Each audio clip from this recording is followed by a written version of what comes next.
ડભોઈના મહુડી ભાગોળ વિસ્તારમાં નવા શહેરી પ્રાથમિક આરોગ્ય કેન્દ્રનું લોકાર્પણ। ડભોઈ શહેરના મહુડી ભાગોળ બહાર આંબાવડિયાના નાકા પર વડોદરા જિલ્લા ગુજરાતના આરોગ્ય અને પરિવાર કલ્યાણ વિભાગ હેઠળના નવા શહેરી પ્રાથમિક આરોગ્ય કેન્દ્ર યુપીએચસીનું ભવ્ય ઉદ્ઘાટન કરવામાં આવ્યું છે। અંદાજે રૂપિયા 1,24,00,000ના ખર્ચે તૈયાર થયેલા આ અદ્યતન હોસ્પિટલનું લોકાર્પણ ડભોઈના ધારાસભ્ય શૈલેષભાઈ મહેતાના હસ્તે કરવામાં આવ્યું હતું।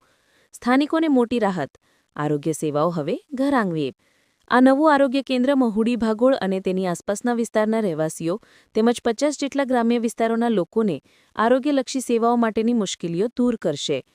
અત્યાર સુધી આ વિસ્તારના લોકોને સારવાર માટે ડભોઈ શહેરના હીરા ભાગોળ પાસે આવેલા સરકારી દવાખાના સુધી લાંબુ અંતર કાપવું પડતું હતું અને ભાડાનો ખર્ચ પણ ભોગવવો પડતો હતો।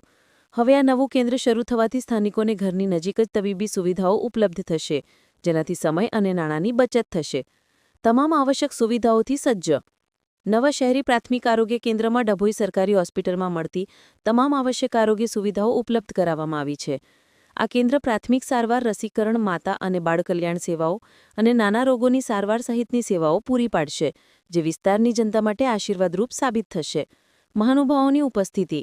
આ પ્રસંગે ડભોઈ અને વડોદરા જિલ્લાના અનેક અગ્રણી નેતાઓ અને આરોગ્ય અધિકારીઓ ઉપસ્થિત રહ્યા હતા, જેમાં મુખ્યત્વે ડભોઈના ધારાસભ્ય શૈલેષભાઈ મહેતા, વડોદરા જિલ્લાના ઉપપ્રમુખ અશ્વિનભાઈ પટેલ, વકીલ, જિલ્લા પંચાયત આરોગ્ય વિભાગ, ચેરમેન નરેન્દ્રભાઈ રોહિત, ડભોઈ નગરપાલિકાના પ્રમુખ બિરેન શાહ, ડભોઈ ભાજપ મહિલા મોરચાના પ્રમુખ સોનલબેન કિશોરભાઈ સોલંકી, મીનાશ્રીબેન ચૌહાણ, વડોદરા જિલ્લાના આરોગ્ય અધિકારી ડોક્ટર નીલકમલસિંહ, ડભોઈ તાલુકા હેલ્પ ઓફિસર આરતીબેન ચતુર્વેદી, ડભોઈ રેફરલ હોસ્પિટલના પ્રતિનિધિ ઉપરાંત હોસ્પિટલના ડોક્ટરો, સમગ્ર સ્ટાફ અને મોટી સંખ્યામાં નગરજનો આ ઐતિહાસિક ક્ષણના સાક્ષી બન્યા હતા, જે ડભોઈની આરોગ્ય સેવામાં એક નવા હોસ્પિટલનો લોકોને લાભ મળશે।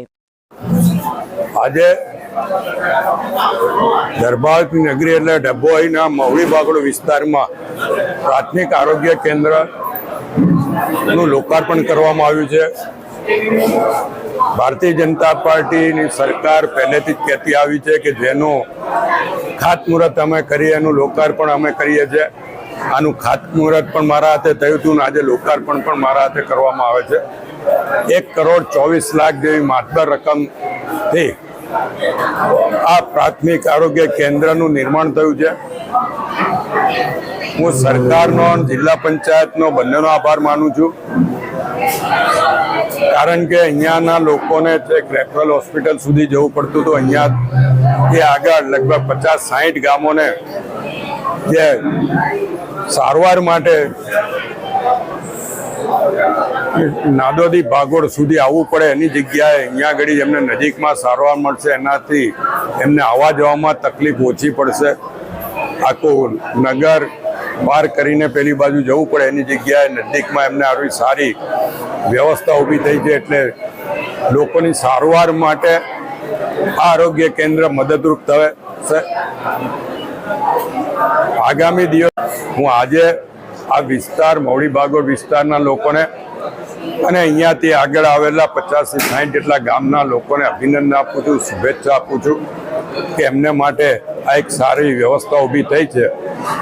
દવાખાનું છે એટલે આપણે એવું ના કહી શકીએ કે આમાં વધુમાં વધુ લોકો ઉપયોગ કરે, કારણ કે લોકો આ બીમાર ઓછા પડે એ જરૂરિયાત છે, પણ જે કોઈ બીમાર પડે અને જે કોઈને સારવાર લેવા અહીંયા આવવું પડે એ વહેલામાં વહેલા સ્વસ્થ થઈને જાય એવી શુભેચ્છા પણ આપું છું।